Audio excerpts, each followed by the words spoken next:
all in one place, the books we've reviewed this week. Click on a link to take you to our review, or to purchase it on iBooks or Amazon.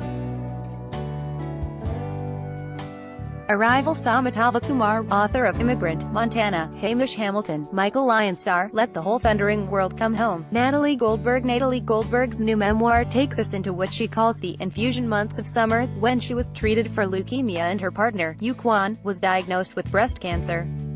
The mission of the book, she writes, is to help build our capacity to relate to illness and to face whatever reality we encounter. Read the Star's review here.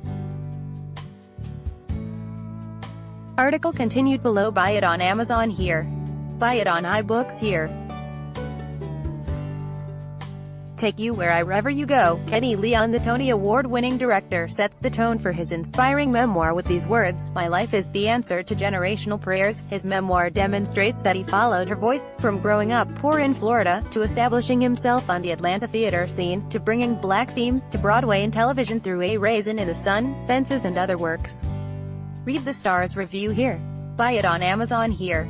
Buy it on iBooks here. Article continued below. The Weight of Being, How I Satisfied My Hunger for Happiness. Kara Richardson Whiteley has accomplished a lot. But the one thing she was unable to do was lose weight.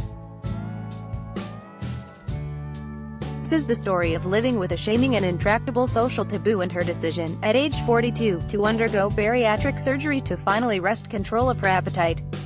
Read the Star's review here. Buy it on Amazon here. Buy it on iBooks here.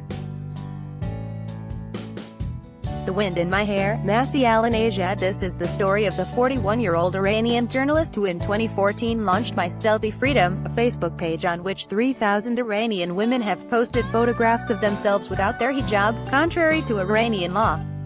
Al-Anajad's memoir imparts a good sense of the challenges facing Iranian women who reject the teachings of hardline clerics. Read the Star's review here. Buy it on Amazon here. Buy it on iBooks here. You All Grow Up and Leave Me, a memoir of teenage obsession, Piper Weiss in the early 90s. Piper Weiss was one of Gary's girls, a student of the Manhattan tennis coach Gary Wilinski, who would be revealed as a predator when he killed himself after trying to kidnap one of his young charges. Her account of the mental unspooling of Gary Wilinski is based on recollections, official documents and media coverage of the day.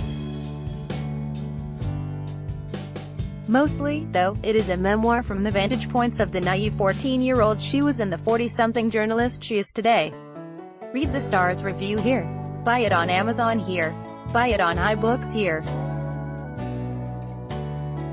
Reviews and interviews and arguments for deleting your social media. Jaron Lanier. You probably feel weird about how many times a day you check Facebook or Instagram, and likely a little uneasy about how annoyed or envious you feel when you do. Maybe you've even considered deleting your accounts. This is exactly what Jaron Lanier, a leader in the tech world, says you should do, right away. According to Lanier, the social media apparatus has made people into lab rats, placing them under constant surveillance. He believes the process is making people angrier, more isolated, less empathetic, less informed about the world, and less able to support themselves financially. Read the Star's review here. Buy it on Amazon here. Buy it on iBooks here. Immigrant, Montana. Samitava Kumar. Immigrant, Montana reflects back on Kumar's life as an immigrant who arrived in the U.S. as a student at Syracuse University in the late 1980s.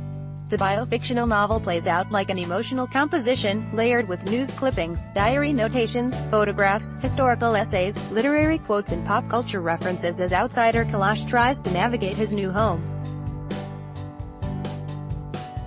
Kumar hopes his novel will provoke readers into thinking less about citizenry, and more about the intangibles that make up people's lives. Read the Star's review here. Buy it on Amazon here. Buy it on iBooks here. The Dutch wife, Ellen Keith. University of British Columbia MFA grad Ellen Keith published her riveting debut The Dutch Wife in April, and it's swiftly become a big hit, spending week after week on the Toronto Star bestseller list. Keith says she fell in love with historical fiction as a child, and the passion shaped her entire life, inspiring her to pursue a bachelor's degree in history and ultimately to move to Europe, where she can live and breathe ancient history every day. Read the Star's review here. Buy it on Amazon here. Buy it on iBooks here. The Ghost Keeper. Natalie Morel, author of the critically acclaimed debut The Ghost Keeper, set in Vienna during the 1930s and 40s, believes the historical fiction genre provides readers with a valuable sense of perspective, a way of stepping back from, and better understanding, the present moment. But at the same time, the genre must respect certain historical realities, a responsibility that's very humbling. Read the Star's review here. Buy it on Amazon here. Buy it on iBooks here. Graphics. Supergirl being super, Mariko Tamaki and Joelle Jones' depictions of teens in comics vary in quality, but, as Mariko Tamaki showed with the multiple award-winning This One Summer, Tamaki can craft a coming-of-age tale like no one else. And Joelle Jones is one of the most remarkably talented comics artists around. Read the Star's review here. Buy it on Amazon here. Buy it on iBooks here. Wild's End, Journey's End, Dan Abnett and INJ. Culbard. Wild's End is a slow-burning tale of alien invasion in a sleepy rural part of early 20th century Britain. It's a little like War of the Worlds, except every character is also an anthropomorphic animal in that unusual tradition of some newspaper comics.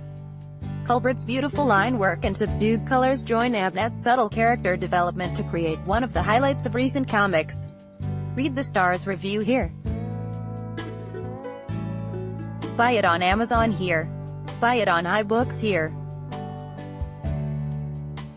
Frank Ben Frankel. This is the first graphic novel by Ben Frankel, whose wife Fiona Staples is the phenomenally successful artist on Saga, among many other projects. It has rough edges including unusual sound effect and color choices, but, regardless, Frank is excellent, absorbing and very, very Canadian. Read the Star's review here. Buy it on Amazon here. The Strange, Jerome Roulier. Story of xenophobia and the slimmest of hopes. The Strange is rendered in a rough art style, too, adding atmosphere with just minimal color. Everyone's a near scribbled animal figure and the effect is profound.